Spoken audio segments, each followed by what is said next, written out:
آج انشاءاللہ تعالی ہم سورۃ الاعراف کی آیت نمبر 43 پڑھتے ہیں اور اس کو سمجھنے کی کوشش کرتے ہیں۔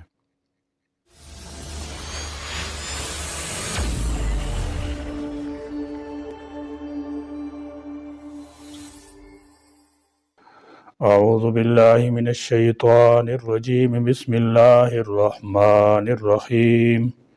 وَنَزَعْنَا مَا فِي صُدُورِهِم مِّنْ غِلٍّ تَجْرِي مِنْ تَحْتِهِمُ الْأَنْهَارُ وَقَالُوا الْحَمْدُ لِلَّهِ الَّذِي هَدَانَا لِهَٰذَا وَمَا كُنَّا لِنَهْتَدِيَ لَوْلَا أَنْ هَدَانَا اللَّهُ لَقَدْ جَاءَتْ رُسُلُ رَبِّنَا بِالْحَقِّ وَنُودُوا أَن تِلْكُمُ الْجَنَّةُ أُورِثْتُمُوهَا بِمَا كُنتُمْ تَعْمَلُونَ۔ وَنَزَعْنَا اور ہم نکال دیں گے ما جو ہوگا فی صدورہم ان کے سینوں میں من غل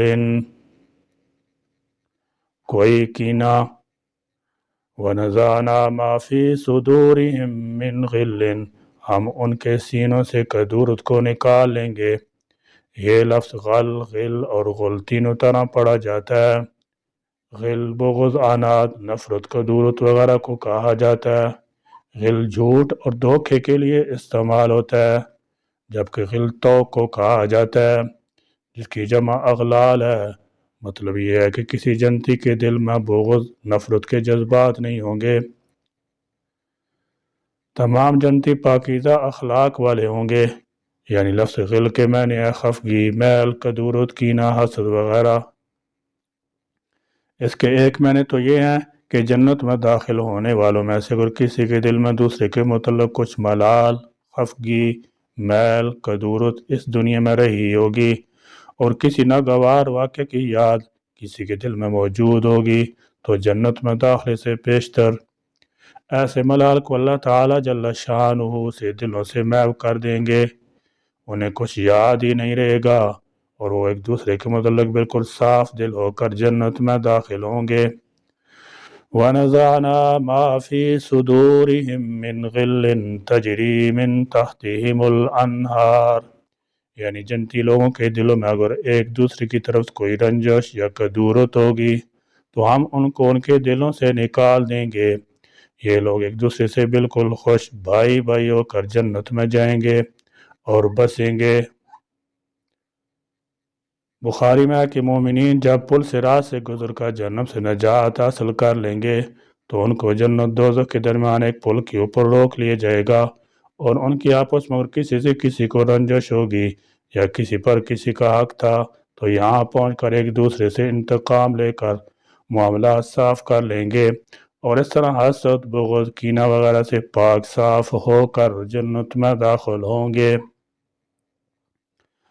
تجری بہتی ہوں گی من تحتہم ان کے نیچے سے الانہار نہریں۔ فرمایا ایسے لوگ جنت میں پہنچیں گے تو تجری من تحتہم الانہار ان کے سامنے نہریں بہتی ہوں گی، یعنی ان کی کوٹھیوں، محلات اور باغات کے درمیان نہریں رواں دواں ہوں گی جو ان کے لیے عجیب نشاط سرور کا باعث ہوں گی اور عجیب نظارہ ہوگا۔ اور پھر اظہار تشکر کے طور پر وقالو اور وہ کہیں گے الحمد سب تعریفیں للہ اللہ ہی کے لیے ہیں، الذی جس نے ہدانا ہمیں ہدایت دی۔ ہدایت کا لفظ بہت عام ہے، اس کے درجات مختلف ہیں اور حقیقت یہ ہے کہ ہدایت اللہ تعالی جل شانہ کی طرف جانے کا راستہ اور ملنے کا نام ہے۔ اس لیے تقرب الی اللہ کے درجات بھی جتنے مختلف اور غیر متناہی ہیں اس طرح ہدایت کے درجات بھی ہیں۔ ادنا درجہ ہدایت کا کفر و شرک سے نجات اور ایمان ہے جس سے انسان کا رخ غلط راستہ سے پھر کر اللہ تعالی جل شانہ کی طرف ہو جاتا ہے۔ پھر بندہ اور اللہ تعالی جل شانہ کے درمیان جس قدر فاصلہ ہے اس کو طے کرنے کے لیے درجہ کا نام ہدایت ہے۔ اس لیے ہدایت کی طلب سے کسی وقت کوئی انسان یہاں تک کہ انبیاء اور رسل بھی مستغنی نہیں ہیں۔ اس لیے حضرت صلی اللہ تعالی علیہ وسلم نے آخر عمر تک آیت اہدنا الصراط المستقیم کی تعلیم جس طرح امت کو دی، خود بھی اس دعا کا اہتمام جاری رکھا، کیونکہ تقرب اللہ کے درجات کی کوئی انتہا نہیں۔ یہاں تک کہ جنت کے داخلہ کو بھی اس آیت میں لفظ ہدایت سے تعبیر کیا گیا کہ یہ ہدایت کا آخری مقام ہے، لہذا اس کی وما اور نہ کننا تھے ہم لینا حتی دیا کہ ہم ہدایت پاتے، لو اگر لا نہ ان یہ کہ ہدانا ہدایت دیتا ہمیں اللہ لقد البتہ تحقیق جاءت آئے تھے رسول ربنا ہمارے رب کے بالحق کی حق کے ساتھ، لقد جاءت رسول ربنا بالحق البتہ تحقیق اللہ کے رسول ٹھیک بات لے کر آئے، ہم نے ان کی بات کو تسلیم کیا، ان کے بتائے ہوئے راستے پر چلے، اللہ تعالی جل شانہ کی وحدت پر ایمان لائے اور اعمال صالحہ انجام دیے اور اس مقام تک پہنچے۔ جنتی کہیں گے کہ اللہ کے رسول بالکل سچ کہتے تھے، حق کہتے تھے۔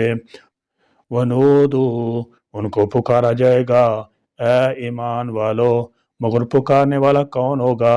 حدیث شریف میں فرشتے کا ذکر آتا ہے، ونودو اور پکارے جائیں گے، ان کے تلکم یہ الجنت جنت ہے، اورثتموہا وارث بنائے گئے ہو تم اس کے، بما بوجہ اس کے، ان تلکم الجنت اورثتموہا یہ ہے تمہاری جنت جو تمہیں وراثت میں دی گئی ہے، اس چیز کے بدلے بما کنتم تعملون جو کچھ تم کیا کرتے تھے تم نے دنیا میں، فمن اتقا واصلح کے مصداق تقوی اختیار کیا اور اصلاح کی، کفر شرک نفاق اور برائی سے بچتے رہے، اچھے اعمال انجام دیے، تم کامیاب ہوگے، لہذا یہ جنت تمہیں عطا کی گئی ہے۔ بعض مفسرین وراثت کا ایک دوسرا معنی بھی بیان کرتے ہیں۔ حدیث شریف میں آتا ہے کہ ہر شخص کے دو ٹھکانے ہیں، ایک جنت ایک دوزخ۔ عالم برزخ میں انسان کو یہ دونوں ٹھکانے دکھا دیے جاتے ہیں، پھر اگر وہ صاحب ایمان ہے تو اسے جنت والا ٹھکانہ دے دیا جاتا ہے اور کہا جاتا ہے کہ اگر تم ایمان نہ لاتے تو تمہیں دوزخ والا ٹھکانہ ملتا۔ اسی طرح کافر اور مشرک کو دوزخ میں اس کے ٹھکانے پر پہنچا دیا جاتا ہے اور اسے بتا دیا جاتا ہے کہ اگر وہ ایمان لے آتا تو اسے جنت والا ٹھکانہ ملتا۔ بہرحال اللہ تبارک و تعالیٰ کی رحمت کے مقام جنت میں پہنچنے کا حقیقی سبب اس کی مہربانی، شفقت اور حمیت ہوگی، اور فلاح کا حقیقی مدار اسی پر ہے، کنتم تھے تم تعملون تم عمل کرتے، چند لوگ اکٹھے ہوں اور ساری راحتیں میسر ہوں مگر ایک دوسرے سے دل صاف نہ ہو تو دل میں ایک چبن باقی رہتی ہے جو راحت مسرت کے احساس کو مجروح کرتی ہے۔ جنت والوں کو اللہ تعالیٰ جل شانہ اس تکلیف سے بچانے کے لیے دل کی قدورتیں بھی صاف کر دیں گے تاکہ خوشی مسرت کے ان لمحات میں کوئی بدمزگی باقی نہ رہے۔ سیدنا زبیر اور سیدنا حضرت اللہ ایک جنگ میں سیدنا حضرت علی کے مد مقابل تھے۔ سیدنا حضرت علی نے فرمایا کہ میں اور زبیر طلحہ بھی انہی لوگوں میں ہوں گے جن کی باہمی قدورتی قیامت کے دن ختم کر دی جائیں گی۔ بعض روایتوں سے معلوم ہوتا ہے کہ پل صراط کے آخری حصے میں دوزخ کو پار کرنے کے بعد اہل جنت کو ایک دوسرے سے بدلہ دیا جائے گا، اس کے بعد پاک صاف دلوں کے ساتھ یہ حضرات جنت میں قدم رکھیں گے۔ اصل میں تو جنت میں داخل ہونا اللہ کے فضل و کرم سے ہوگا، لیکن انسان کی نیکیوں ہی کی وجہ سے اللہ تعالیٰ جل شانہ کا فضل حاصل ہوتا ہے، اس لیے فرمایا جائے گا کہ تمہارے اعمال کی وجہ سے تم جنت میں داخل کیے گئے ہو۔ مولا کریم اپنے کرم سے ہم کو اصحاب الجنہ میں شامل فرما لیں اور جنت کی نعمتوں سے ہم سب کو سرفراز فرما دیں، اہل دوزخ سے ہم کو علیحدہ رکھیں اور عذاب نار سے ہم کو بچا لیں۔ یا اللہ اس دنیا کی زندگی میں ہمیں ایمان کے ساتھ ان اعمال صالح کی بھی توفیق عطا فرما دے کہ جو آپ کی خوشنودی اور رضا کا باعث ہوں، اور ان اعمال و افعال سے بچا لے کہ جو آپ کے غضب اور غصہ کا باعث ہوں۔ یا اللہ، یہ آپ ہی کی تائید توفیق سے ممکن ہے۔ ایاک نعبد و ایاک نستعین۔ آمین۔